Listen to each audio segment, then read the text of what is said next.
church unity. And for the next 12 years, I was so alone in the structures working in the church. Now, if I'm going to tell you about my own position as the moderator of my own church, I will say for the past 4 years, while being the moderator of the church, I will say that my life in the church was nothing else than swimming against the current most of the time. And most of the time it was a lonesome journey, meaning that there was no role models, female role models. There was not much support from male counterparts, even from the females in the church. And I have to encounter a lot what I call sugar-coated pedagogy. The overt or the unconcealed forms of pedagogy can easily be tackled. It is the covert, the subtle, the embedded, the concealed forms which were difficult for me to attend to during this 12 years. Meaning, although I played a pivotal role in drafting a gender policy which had been accepted, although I played a pivotal role in helping the church to draft a gender-sensitive church order regulation, it is that the church, I became in the church nothing if I refer to myself as a male in female clothes, meaning I copy what males done and I try to excel in what they done. So what I will caution young theologians, young ecumenists, don't do that. I usually refer to myself in church by quoting the talk between Clemens and Solomon Northup in the movie 12 Years a Slave No. And at one point, the one said to the other, Clemens said, we can overtake them, they are a small group of people, we are much more. And then Clemens said, survival is not about certain death, it's about keeping your head down. And then Solomon Northup said, days ago I was my family. Now you tell me all this loss, tell me now who I really am. If I want to survive, I don't want to survive, I want to live. My journey in the church was all by God's grace. Everything which I received, achieved, or gained in my leadership was only by His grace. I usually say to myself, if a minister held fast to scripture verses like Zechariah 4:6, which say quite clearly, not by might, not by power, by His Spirit, we can succeed. Currently, and I'm going to close now, my election as the World Council of Churches in Busan was indeed an extraordinary experience for myself. Meaning for the very first time, the African region unanimously voted me in this position of power. It was the very first time. And I was honored because for the very first time I know the Lord graciously prepared me for leadership. What is we are transformative for me? I believe we are people of the way, people on a pilgrimage. We must live with this conviction that every one of us should lead forward, and we should lead in this way that if we lead, we empower the upcoming ecumenists, those who are waiting for us. At the end, we will see them who follow us. Thank you.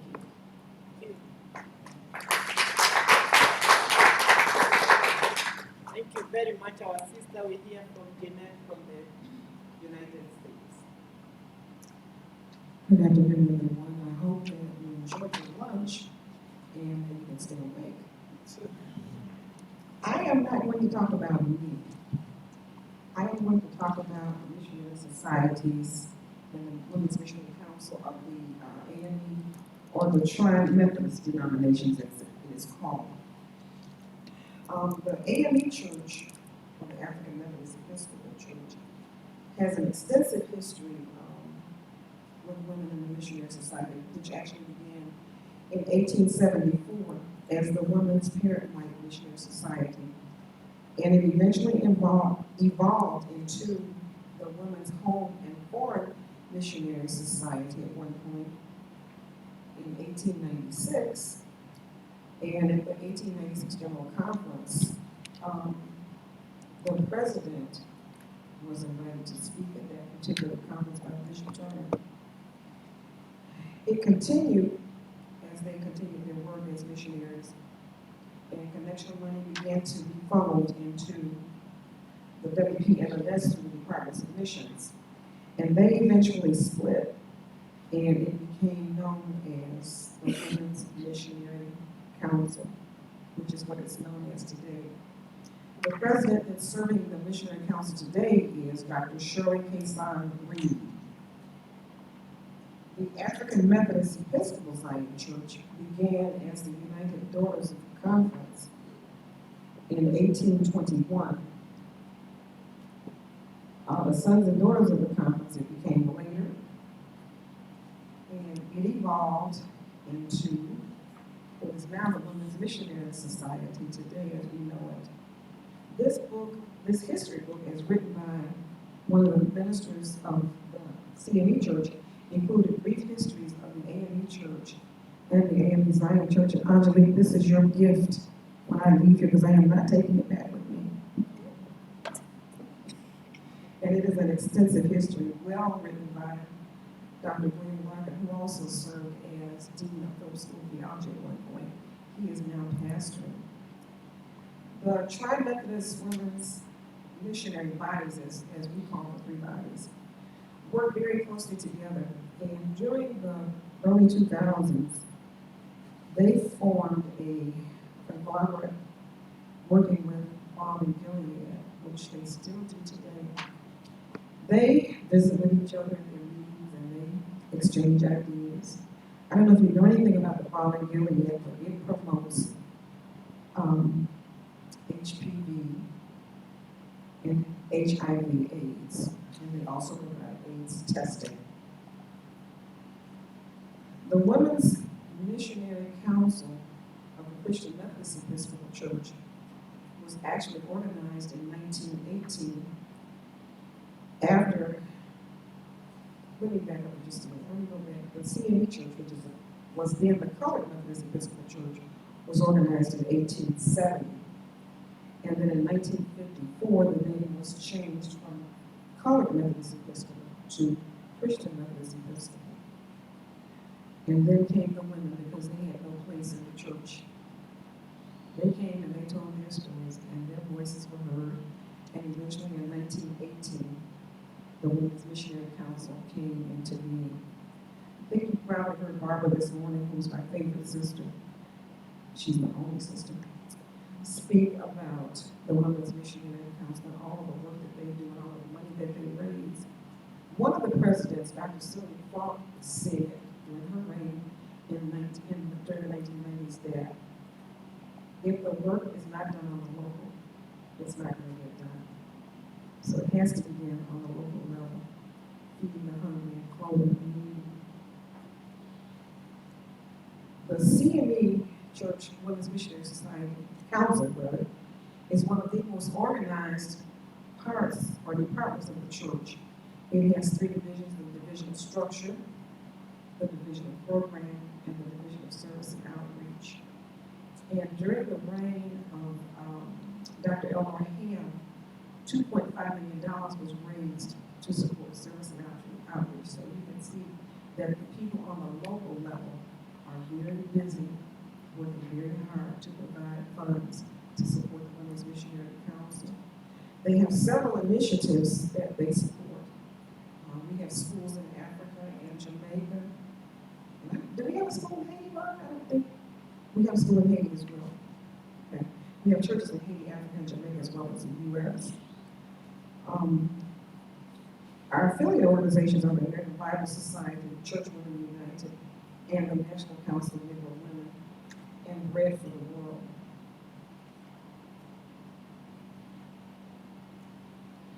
I want to talk a little bit, when we talk about women, and I didn't tell you, currently the president of the AME Zion Church, which is called the Women's Home and Overseas Missionary Society, which has been organized since 1888, is Dr. Sandra Gatson, who is a medical physician. The CME Church current president is Dr. Princess Anthony.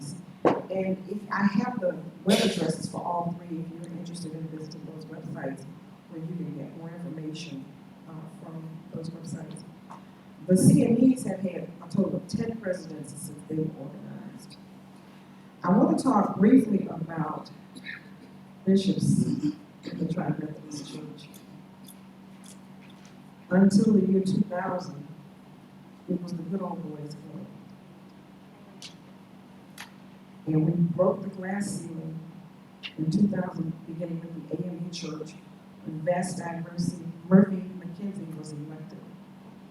In 2004, Carolyn Tyler Guidry, thank you. Carolyn Tyler Guidry was elected in the AME Church in 2004. And then last year, in the bicentennial annual general conference, E.N. Henning Byfield was elected bishop. So they have had 3 female bishops, and only one of them is now retired because of age, which is Carolyn Tyler Guidry. Bishop McKenzie and Bishop Henning Byfield are still serving. In 2008, the AME Zion Church elected Bishop Mildred Hines, and she's still serving. The CME Church in 2010 elected Teresa Jefferson Snorton. And Bishop Snorton has really made her mark. She now serves as, some of you probably met her because she's attended some WCC meetings, but she also right now is serving as president of the Panelists Commission and also CUIC, which is Churches United in Christ. She has made a tremendous impact in women in the ministry in the CME Church and bringing them along and enhancing their work and what they do. It was a long time coming, and it was a tough fight for us to get our first female bishop elected. And I can imagine that probably the other 3 Methodist denominations probably went through the same thing. I remember someone saying to me that in 2000, when Bishop McKenzie was elected, there was someone else who was running, and they decided, the women got together and decided that they were only going to elect her at that time to make sure that they at least got one person elected. So they were successful in getting her elected. In 2010, when Bishop Snorton got elected, we wound up having to do the same thing in order to get a female elected. And we elected 4 bishops that year, believe it or not.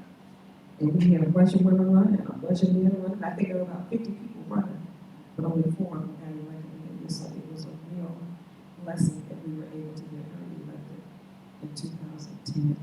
So if you haven't met her, I'm sure you'll meet her somewhere along the way. Thank you. We actually did it with 9 minutes. So just turn to the person next to you and make sure that they are not meditating.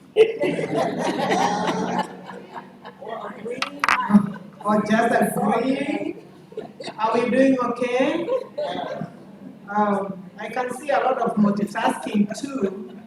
I hope that the little gadgets are not taking us to some other parts of the world, and that we are not able to listen to these wonderful narratives from the individual, from personal to the community, from the local context to the global.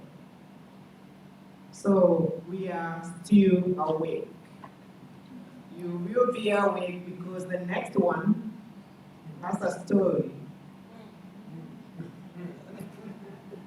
She's my tormentor.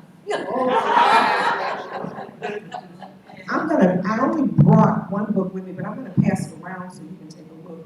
But please make sure that whoever gets it last, please return it. Thank you. Thank you. So, my dear sister. My tormentor is wrong. As women, we always get new names, so my new name today is Tormentor. I don't know what my new name will be tomorrow. Thank you so much for the opportunity to also share in this panel, which brings to light giftings of the women.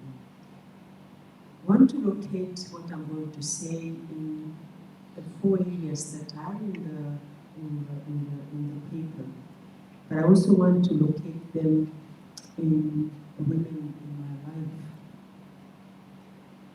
First, I want to start by saying that my theological formation, my theological understandings, and all that I have was formed by my grandmother. My grandmother became a Quaker out of pain, because she saw this mission center and she ran to go and see what was happening and this curiosity. And then she ended up going to school, and her brothers beat her terribly because they said, what a shame, you're going to this place. It means that you will not get the bride wealth if you go to school. So for her, becoming a Christian was not a joyous experience, but a painful one. But she stayed. And growing up in her home, she helped me and other grandchildren to know that we were God's children, that we were endowed with gifts, and we could use those gifts for the growth of ourselves and also the growth of the society. My grandmother introduced to me what the church was, and she said the church is a space where there are many women doing many things, including supporting the church. But this church, when it comes to leadership, it's a place of men. And in fact, she said it clearly, it's a place of jackets. I grew up jackets, because men wear suits. It's a place of suits, it's a place of jackets. And I grew up wondering why this motive, this theme of a place of jackets. So it was me to find out what was it. When I chose to do theology, I was told it's a waste of your brains, it's a waste of your father's money, it's a waste of your life. What are you going to do or be other than sell books? Because many of the women who are in certain denominations still ran bookshops, even if they had done theology. My grandmother said, go and do theology, but know that it's a place of suits. And of course, when I went to theological school, that's what I found. I found the space was not welcoming, the space was marginalizing, the space was exclusive. It was a theology that was taught by men, imageries, positive imageries for men, negative imageries for women. I realized that yes, my grandmother was right, that it was a place of suits. But having told me that, she also taught me that the livelihood of the communities depended on women. They died in the farm, they fed their children, they raised money, they educated their children, but at the same time supported these suits in the church. They were the ones who carried out the faith, they are the ones who practiced it, and they are the ones who taught it. So going to do theology was for me to try and teach theology like my grandmother, but gain a space among the suits, and that was not easy. When I finished theological study, it was very clear to me that there was no space that I was going to, because it was a time when churches were debating on what they would do with women. So I joined the movement on trying to break this barrier and have women join the ordination within the Anglican Church.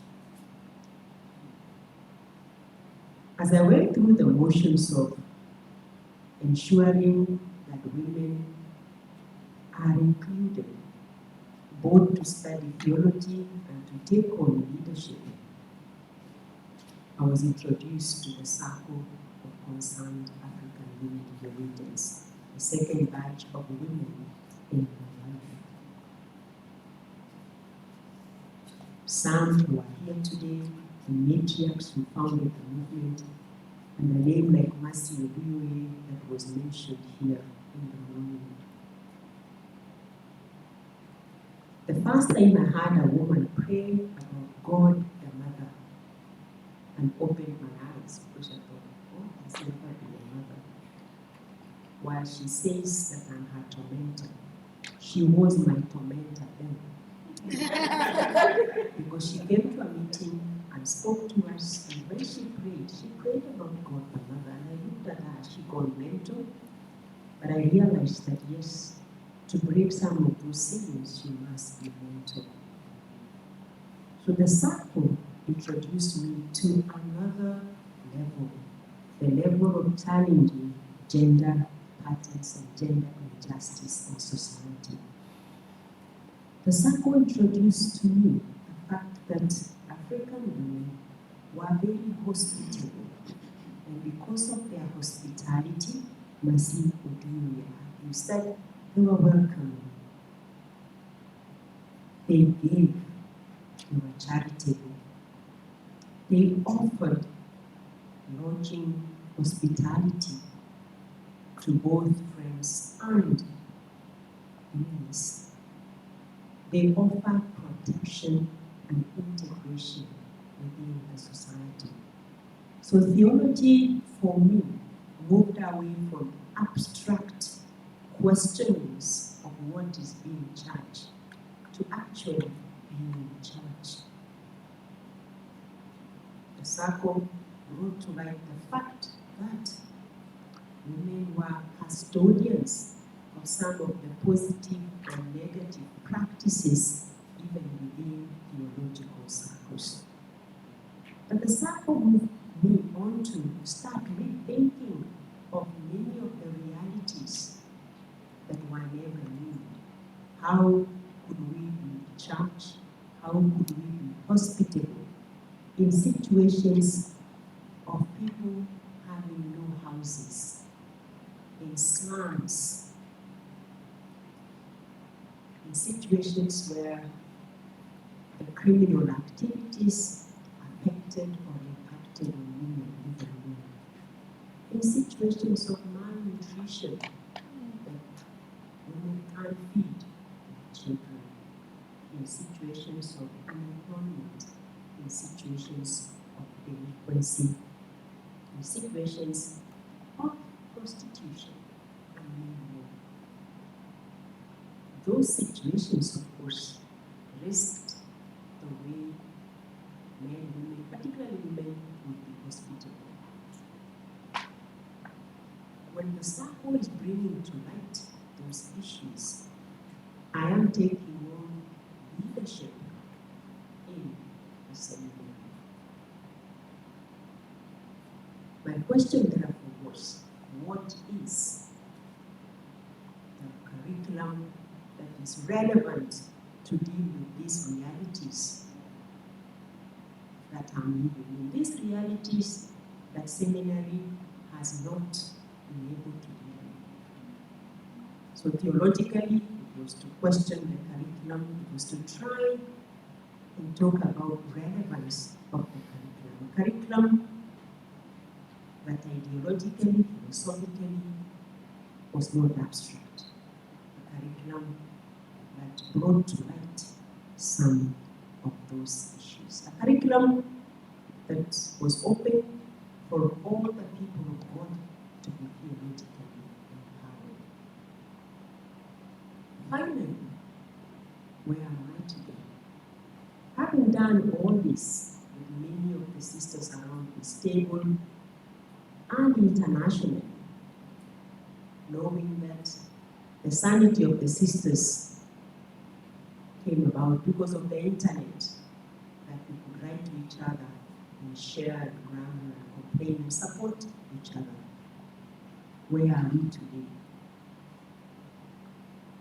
I'm back in that same space, which is now a grand university, and experiencing a backlash. So my theme now is, how do you deal with this backlash of those who are questioning what is wrong with you? But I'm saying the realities of malnutrition, the realities of unemployment, the realities of violence, particularly gender-based violence, are still real. How do I deal with the backlash of those who want to deny that we have achieved it? and we say we haven't achieved. As long as my sisters have been violated, we have not achieved it.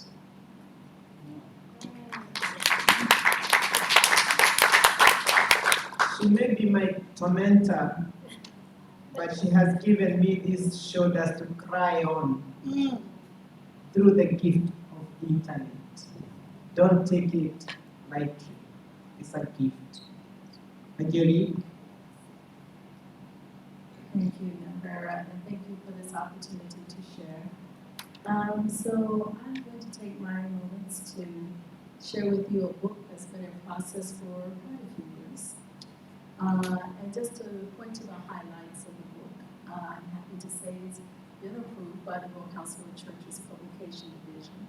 And we have 2 or 3 other publishers that are looking to accompany the World Council in the publication of the book.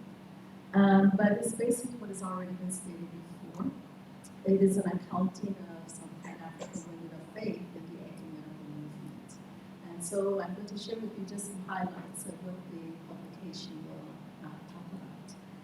So, a long time ago, I really believe the Lord gave this to me. The name of the book is Ahead of Her Time.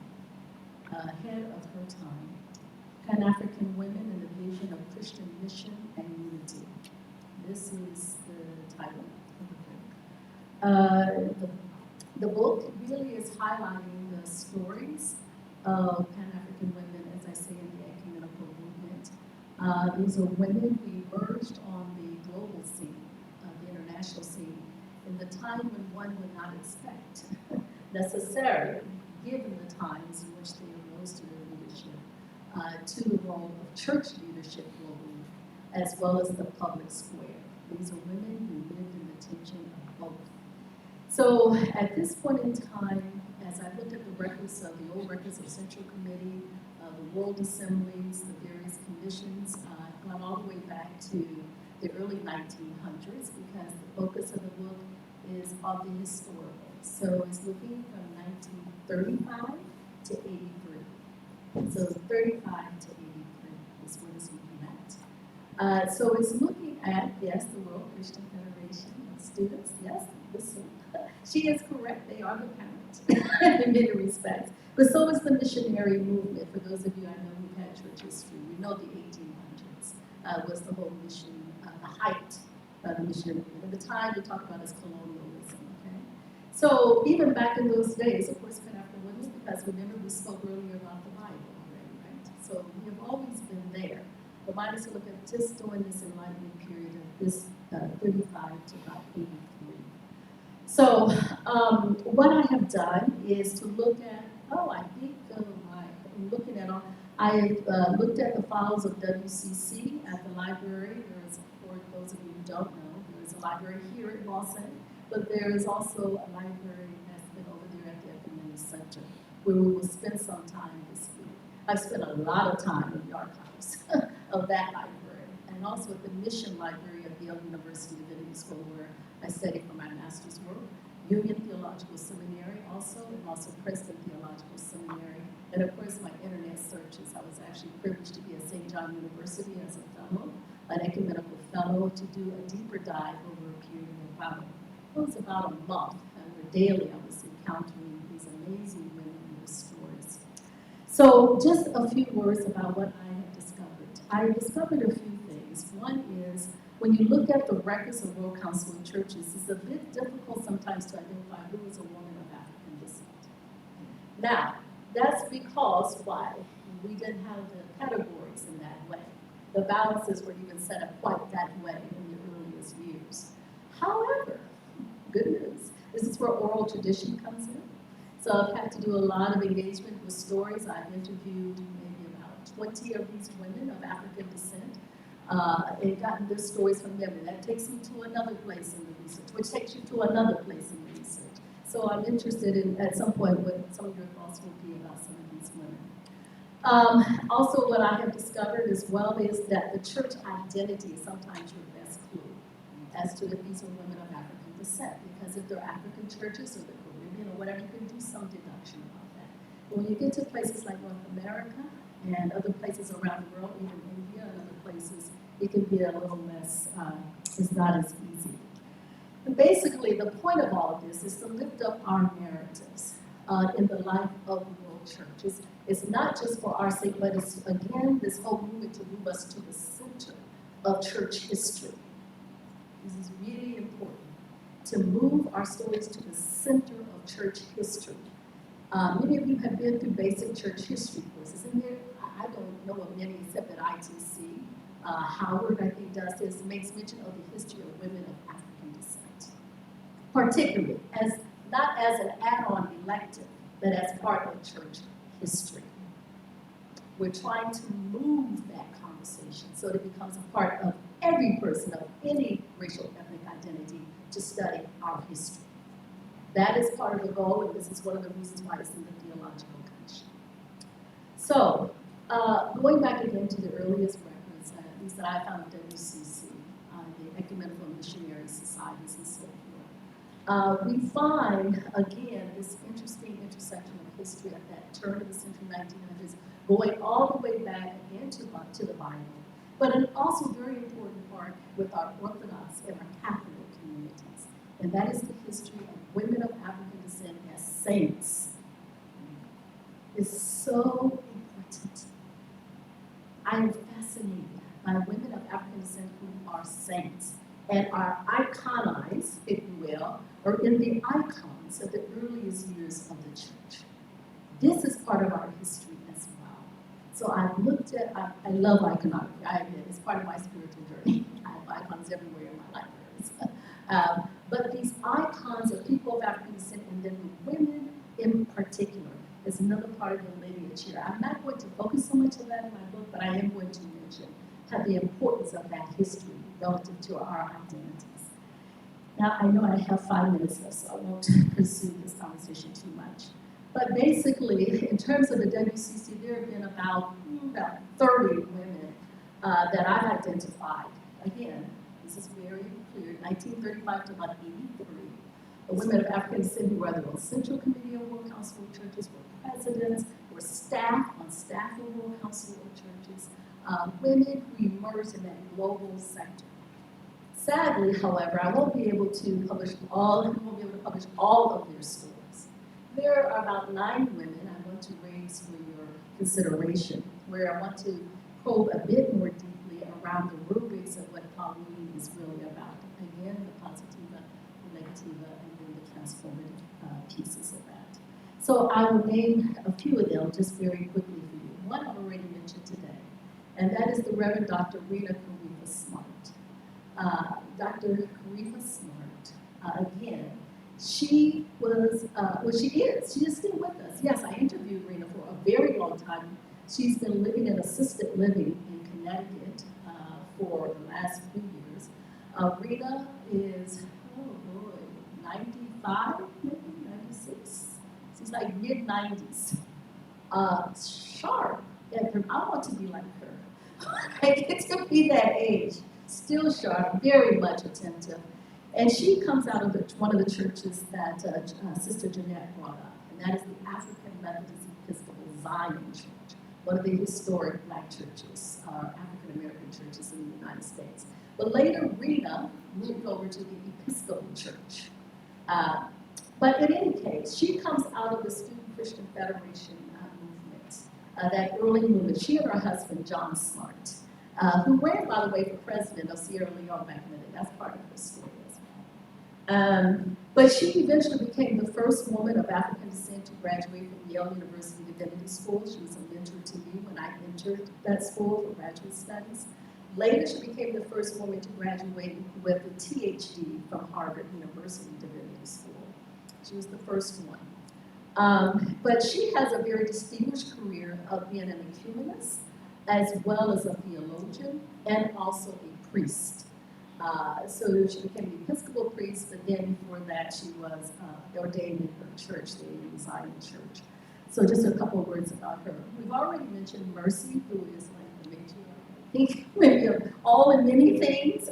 So we've already heard her spoken to, but she's someone we want to mention in the ecumenical world. When I came on Central Committee, the Assembly, and then elected Central Committee the first time, she was the Deputy Center Secretary.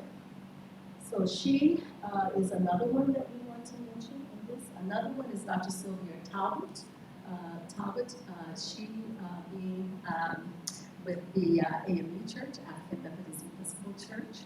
She's another one. And then we also mentioned Ms. Bouknight, who many of you know was in Pilates position years ago for women and just women in men division. Then I also mentioned Doreen Potter. Yes, Philip Potter's wife. So we're looking at laity, clergy, and those who are skilled and scholars in this work. Doreen Potter was the one who, she was married to Philip Potter, so that's one point of reference. But Doreen Potter was her own leader in her own right, as one of the gifts of the arts in the music. She's mentioned here. Of course, Dominique Tamara, who I've already mentioned. Judge Njoroge is another one, who is a major leader in the World Council of Churches. And then also I mentioned Dr. Yvonne Dell. But there are others I will name, but my time is down to 1 minute. But there are a number of more that I can mention to you if you want to have further conversation about this. But again, the book will be ahead of her time, and we're excited to do this work. And the work we're doing together coincides with this as well. So, thank you. Thank you very much, Angelique. She used to bring her daughter to the central committee meetings. And my job was to look for the person to take care of the daughter. So we, apart from my new sister and friend, we have some histories, particularly these two. And of course, we are continuing to get to know each other with our president. Something that she shared, and it's part of the gifts, but it's also part of the tormenting journey, is when you become a pioneer. She mentioned so many fasts, and I think, Marianne, we need a whole day to compare our fasts, because mine started 10 years before yours, and there is quite a lot. I don't know how you hear that, but I hear a lot of gifts, even with those difficult journeys of having that door open for us. That's something we forget to name as a gift. Because when you get to seminary to study, when you get ordained, and then you happen to be the first, somebody somewhere must have worked very hard for that door to be open for you. And I think that is part of what we have heard from Jeanette when she takes us back to the women in her church from the missionary society and the missionary council. These are women who have been opening doors, and some of them never got where we have been to or we are heading to.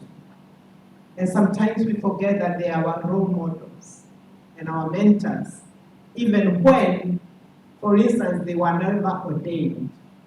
When I looked for role models in my journey, I realized I didn't need to look for a woman with a cord around her neck.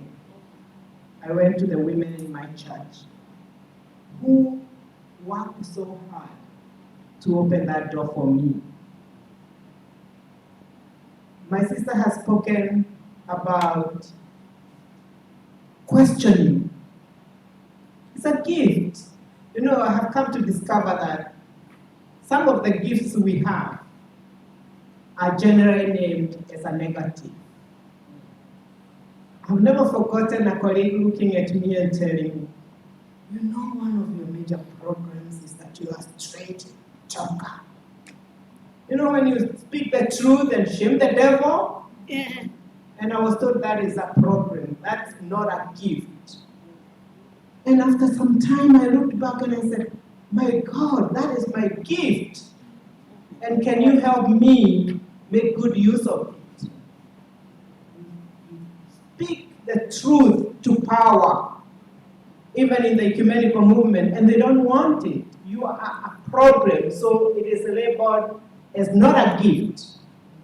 Questioning injustices, these are gifts. The power to name the reality in the margins of society. And I'm so glad that my brother is here, who is heading the mission and evangelism work of WCC, because these days we talk about doing mission in the margins of society. And I'm sure you have heard our sisters name those margins of society. These are gifts. Not many of us can go to the trenches. Those are gifts. We are theologically empowered. One day I was talking to a woman living with HIV, and I was with Pauline in her office. And this woman looked at us and said, "My goodness, you are so empowered." So I stopped and I couldn't understand what she was trying to say, because we were meeting for the first time.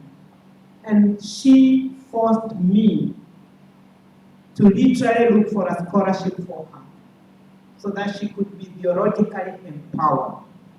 And my sister is a witness here that we struggled to make sure that she got that scholarship. To get a scholarship for a woman living with HIV is not a joke. Because the people giving the scholarship think that she may be dying in the next 2-3 years. So why are you wasting money? She's now doing a campaign with children with disabilities who are being sexually abused from left to right. And she has actually asked us to help her do t-shirts of Thursdays in Black, so that they can march from the center where the children are to the courts. Because when they take the cases to the court, they are drawn out. Because nobody really cares about those children with disability who are being sexually abused. So, naming the realities, providing hospitalities, researching. We take research for granted sometimes. It's a gift. Not all of us can go to the archives. Not all of us who can walk around with a mic interviewing people. It's a gift.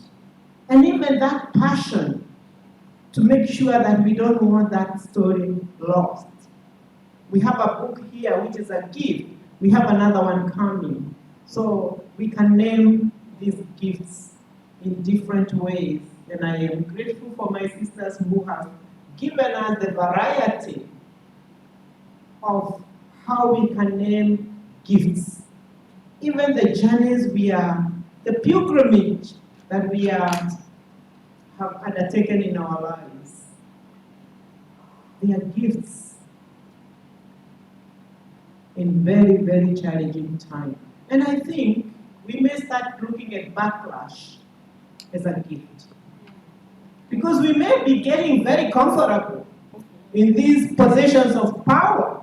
My sister is a president now of the World Council of Churches. She can get comfortable and forget where she's coming from. It's easy to forget because we are human. So maybe backlash, after all, challenges our complacency and our assumption that we have arrived. Now, I want to open the floor because we have half an hour so that we can either ask questions, clarification, or add on to some gifts that you think we need to get into our statement, into our research, because they are very important. I don't want to call upon the youngest in the room to walk with the mic, but I might call upon those who are already nodding. Thank you, Pauline. No, you are not nodding. Thank you, my sisters. While studying at Eden, I remember Professor Oglesby, Enoch Oglesby, telling the story of going to a white seminary in racist Missouri. And there was this one black woman working in the kitchen. And every day he passed her, he would say how to do. He grew up in that context. And one day it finally dawned on him that he never saw her enter the premises but through the servant's entrance.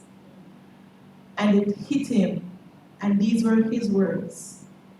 She went through the back door so that I could enter this institution through the front door. When you mentioned Jeanette, Angelique, and then Nyambura, all the folks that have carried us, yes, we have a host of witnesses, but who are the ones who went through the back door for us? That's A. B. Esther, when you mentioned the jacket theology, these two ladies here just laughed and said, Nikki, stop. But not the jacket theology, your grandmother's jacket principle, but I have a theology to match that. And the malnourished jacket theology comes from the Caribbean context, where a jacket is a child whose paternity is obscure. A jacket has no connection to his or her real heritage or lineage because the mother names a father who may or may not know that he is not the father of this child. So it's a cuckold mentality. Joseph. Or we talk about Joe Grind, who comes in, cuckolds, gets the woman pregnant, and the child gets a name. They will have songs about raffling.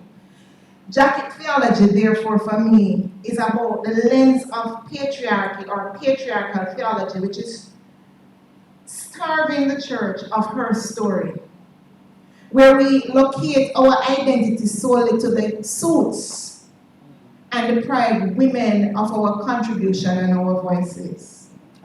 So your granny was very correct. It is a jacket theology that is 2,000 years going with the wrong father.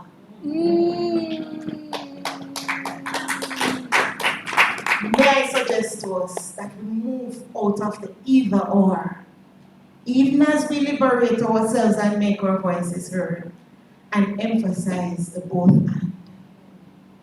But it's jacket theology because of the suits.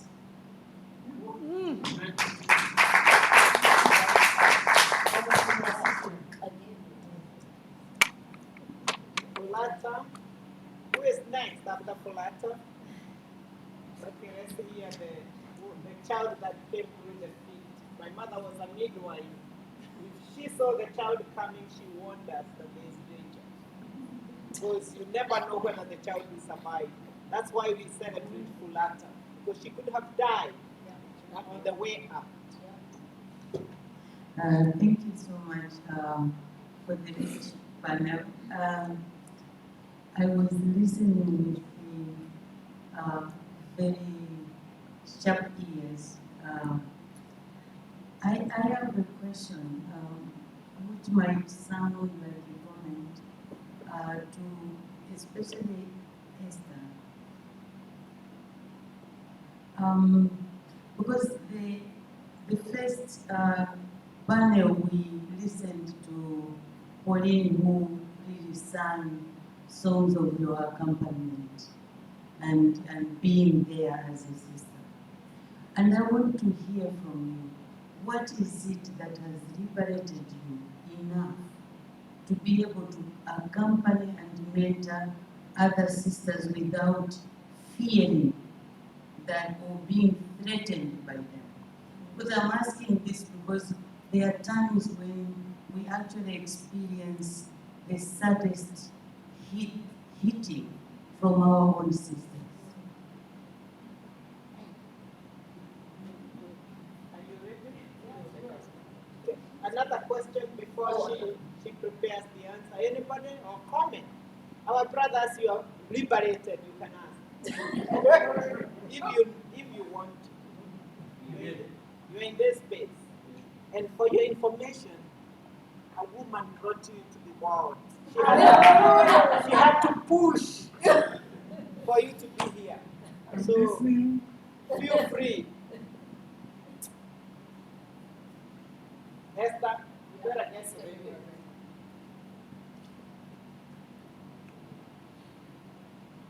ready. Thank you so much. Others could also add to the question, so to the answer, or we could all converse because in different ways we face that situation. I want to say that one thing that I remember when I look back now is my upbringing. That in Granny's house, we were many children, and it didn't, you slept in this open space to eat. You jostled with each other. So this issue of being in a community, being many, is one of the things that I hate to be alone. Even today, I would even say, this room is so big, we could even share. If there is no other room, we could just share. As long as it's a fellow sister, we can just share. So the feeling of not wanting to be alone. And when you are at first, you are always alone. So that's one, my grandmother and the feeling of being many children. The second thing was doing theology and going to an institution to work and being rejected. So I walked into this class, and the men in the class said, "We cannot be taught by the women," and they walked out. So that feeling of alone, I said, what if you were two? Would they have walked out?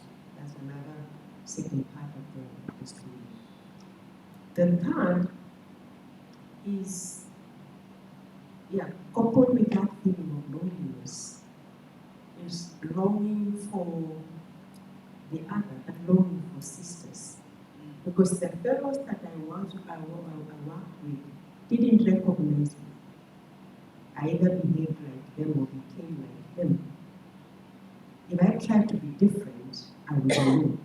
So I could vote alone, could vote alone. So this longing of getting the other, I've just had it, longing for getting the other. And then I can also say that looking for the other, I think is innate in women. You look for your children. So that longing to look for others. But the painful experience of being alone in these jacket spaces, I want another sister. Has it been always a blessing? No. Sometimes the longing of sisterhood has made me cry more than the other. I'll give you one story. All of you know Wangari Maathai. People have studied Lord Wangari Maathai. The late Wangari Maathai.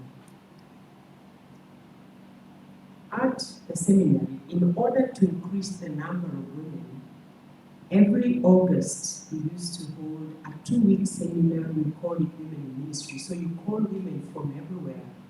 And these are the women then who are interested to do further theological education. And when the seminary was celebrating 100 years, we organized different events in the year.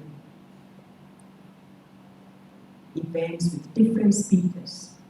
And so during the Women in Ministry training, we agreed that we will invite senior women from different places. And for me, Wangari Maathai was one of them. She was a first in many things.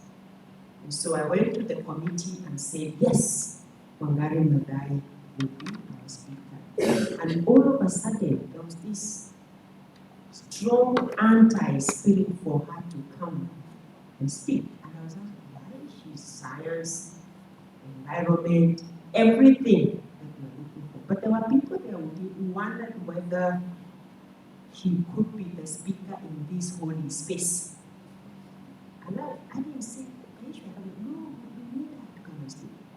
But there were sisters in that meeting who said, no, she can't come. So then I was stuck. If my sisters can't help me, get another sister to come and speak. What do I do? So I had to go and look for brothers. I had to go and tell one brother, please, can you support my motion and another brother, can you support my motion? So when we went the next day, it is the brothers who supported my motion. I know the circle was and the Josephs. There were some Josephs that helped. Laureate Wangari Maathai came to speak. The very people who were saying she couldn't speak were surrounding her, that I don't even have a photo with her. Why am I saying that? I'm saying that sometimes the opening up to help sisters can be painful. But for me, when I consider what has happened, I see more joy. I tend to forget the pain and bring the sister because I long for my sister. I don't like being alone in the jacket places. So the pain of bringing the sisters is less than the joy of having the sisters. Let's put our heads together.